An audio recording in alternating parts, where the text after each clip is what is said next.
Guys, ಇವತ್ತು ಆಂಧ್ರ ಶೈಲಿ ಆವಕಾಯಿ ಹೇಗೆ ಮಾಡೋದು ಪಚಡಿ ಅಂತ ನೋಡೋಣ.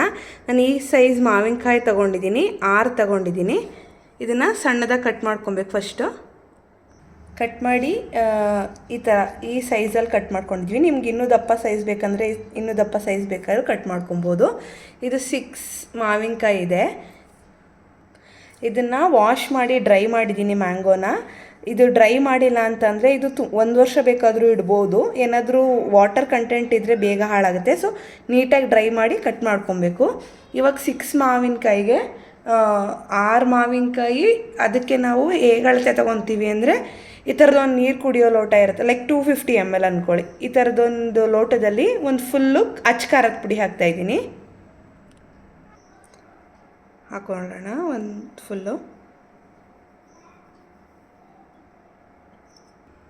ಅದೇ ಸೇಮ್ ಲೋಟದಲ್ಲಿ ಖಾರದ ಪುಡಿ ಎಷ್ಟು ತೊಗೊಂಡಿದ್ವಿ ಅಷ್ಟನ್ನೇ ಸಾಸಿವೆನ ಪುಡಿ ಮಾಡ್ಕೊಬೇಕು. ಹುರಿಯೋದೇನು ಅವಶ್ಯಕತೆ ಇಲ್ಲ, ಸಣ್ಣದಾಗಿ ಪುಡಿ ಮಾಡ್ಕೊಬೇಕು. ಓಕೆನಾ?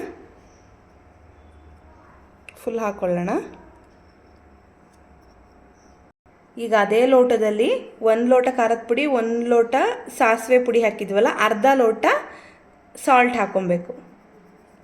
ಸಾಲ್ಟ್ ಸ್ವಲ್ಪ ಕಡಿಮೆನೇ ಹಾಕ್ಕೊಳ್ಳಿ, ಬೇಕಾದ್ರೆ ನೋಡ್ಕೊಂಡು ಹಾಕ್ಕೊಬೋದಲ್ವ. ಸೊ ಜಸ್ಟ್ ಇಷ್ಟು ಒಂದು ಅರ್ಧ ಸ್ಪೂನಷ್ಟು ಮೆಂತ್ಯನ ಹಾಕ್ತಾಯಿದ್ದೀನಿ. ಇಷ್ಟು ಜೀರಿಗೆ ಪೌಡ್ರ್ ಲೈಕ್ 1 ಸ್ಪೂನಷ್ಟು ಜೀರಿಗೆ ಪೌಡ್ರ್ ಹಾಕ್ತಾಯಿದ್ದೀನಿ.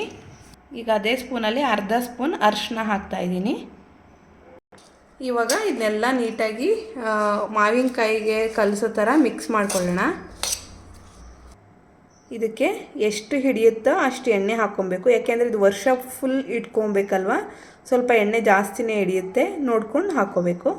ನಾವು ಮಿಕ್ಸ್ ಮಾಡೋಣ. ಮಿಕ್ಸ್ ಮಾಡಿದಾಗ ಗೊತ್ತಾಗುತ್ತೆ ನಮಗೆ ಇನ್ನೊಂದು ಸ್ವಲ್ಪ ಹಿಡಿಯುತ್ತಾ ಇಲ್ವಾ ಅಂತ. ನೀಟಾಗಿ ಕೋಟ್ ಆಗಬೇಕು ಎಲ್ಲ ಮಾವಿನಕಾಯಿ ಕೂಡ.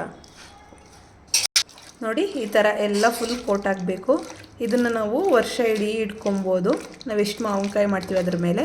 ಜಸ್ಟ್ ಅನ್ನ ತುಪ್ಪ ಇದ್ದರೆ ಇದನ್ನು ಕಲ್ಸ್ಕೊಂಡು ತಿಂದರೆ ತುಂಬ ಚೆನ್ನಾಗಿರುತ್ತೆ. ಯಾವಾಗ ನಮಗೆ ಸಾಂಬಾರು ಮಾಡೋಕ್ಕೆ ಟೈಮ್ ಇರೋಲ್ಲ ಆವಾಗೆಲ್ಲ ಇದನ್ನು ಯೂಸ್ ಮಾಡ್ಕೊಬೋದು.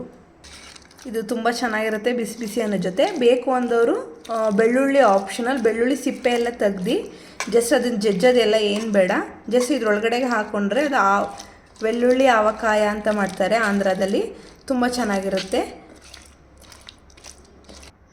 ಇದನ್ನು ಹೀಗೆ ಇಟ್ಟು ಜಾಡಿಗೆ ಶಿಫ್ಟ್ ಮಾಡೋಣ. 2-3 ಡೇಸ್ ಆದಮೇಲೆ ಇದು ತಿನ್ನೋದಕ್ಕೆ ರೆಡಿಯಾಗಿದೆ. Thanks for watching.